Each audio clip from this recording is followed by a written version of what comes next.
নবীজির শহর মদিনা শরীফ কেমন? আমার আল্লাহ আয়াত নাজিল করেছেন। সূরাতুল হুজুরাতের আয়াত 26 পারার 14 পৃষ্ঠার শেষের দিকে আছে। আমার আল্লাহ জাল্লা শানুহু ইরশাদ করেছেন, ইয়া আইয়ুহাল্লাযীনা আমানু লা তারফাউ আসওয়াতাকুম ফাওকা সাওতিন নবী। হে ঈমানদারেরা, তোমরা তোমাদের আওয়াজকে আমার নবীজির আওয়াজের উপরে করবা না। আমার নবীজির আওয়াজের উপরে তোমরা কথা বলবা না, আওয়াজকে উঁচু করবা না। ওয়ালা তাজহারু লাহু বিল কওলি কাজাহরি বাজিকুম লিবাস। তোমরা একজন অপরজনকে যেভাবে চিৎকার করে ডাকাডাকি করো, আমার নবীজির সাথে সেভাবে করবা না। করলে অসুবিধা কি? নবীজির আওয়াজের উপর আওয়াজ তুললে আমরা একজন অপরজনকে যেভাবে ডাকি সেভাবে নবীজিকে ডাকলে অসুবিধা কি? আমার আল্লাহ ইরশাদ করছেন, তাহবাতু আমালুকুম ওয়া আনতুম লা তাশউরুন। এই ধরনের আচরণ করলে তুমি যে আমলগুলা করছো, এই আমল কোন দিকে নষ্ট হয়ে যাচ্ছে, কোন দিকে তোমার আমলগুলা বরবাদ হয়ে যাচ্ছে, নস্যাৎ হয়ে যাচ্ছে, তুমি বুঝতেও পারবা না। বড় করে বলুন নাউযুবিল্লাহ। এই আয়াত নাযিল হওয়ার একটা শানে নুজুল আছে। আমার নবীজির একজন সাহাবী ছিলেন হযরত সাবিত ইবনে কায়েস।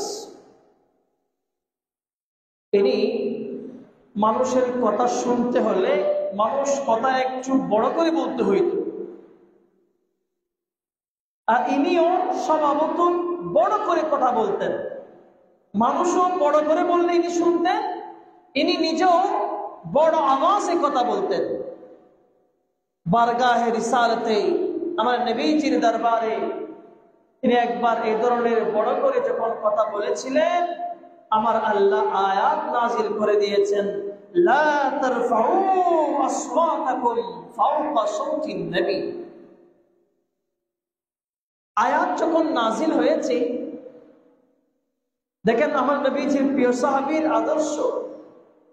এই আয়াতে কারীমা হযরত সাবিত যখন শুনলেন, ইনি আর মসজিদে নববীতে আসে না, ঘরের মধ্যেই অবস্থান করছে। আমার নবীজি বেশ কয়েকদিন হযরতে সাবিতকে মসজিদে নববীতে দেখছেন না। আমার নবীজির আরেক সাহাবী হযরতে সাদ এনাকে জিজ্ঞেস করলেন, সাবিত কোথায়? তাকে তো দেখা যায় না। হযরতে সাদ বলেন, সে তো আমার প্রতিবেশী, হয়তো কোনো রোগ বা কোনো অসুবিধা হয়েছে, হয়তো সেই কারণে সে মসজিদে আসছেন না। হযরতে সাবিত ইবনে কায়েসের ঘরে চলে গেলেন। আমার নবীজি যে ইনাকে খুঁজছেন, তালাশ করছেন, এই বিষয়ে সংবাদ দিলেন। এই কথা শুনেই হযরতে সাবিত বলেন, ও আমার ভাই সাদ, আমি তো জাহান্নামী হয়ে গিয়েছি, আমার আমল তো বরবাদ হয়েছে। আমি বারগাহে রিসালাতে উচ্চ আওয়াজে কথা বলেছি, আয়াত নাজিল হয়েছে, আমার আমল তো শেষ, আমি তো জাহান্নামী হয়ে গেলাম। হযরতে সাদ এই কথা শুনে আমার নবীজির দরবারে আসলেন। আমার নবীজির দরবারে এসে বলছেন, ইয়া রাসূলুল্লাহ, হযরতে সাবিত তো এভাবে কথা বলছেন, ইনি নাকি ইনার আমল নষ্ট হয়েছে, ইনি নাকি জাহান্নামী হয়ে গিয়েছেন। এই কথা শুনবার সাথে সাথে আমার দয়াল নবীজি নূরানী জবানে ঘোষণা করে দিলেন, হে সাদ, তুমি তাকে দিয়ে বলে দাও, আমি নবীজি নবুয়তের জবানে ঘোষণা করছি, ওই আমার সাহাবী হচ্ছে জান্নাতি। বড় করে বলুন সুবহানাল্লাহ।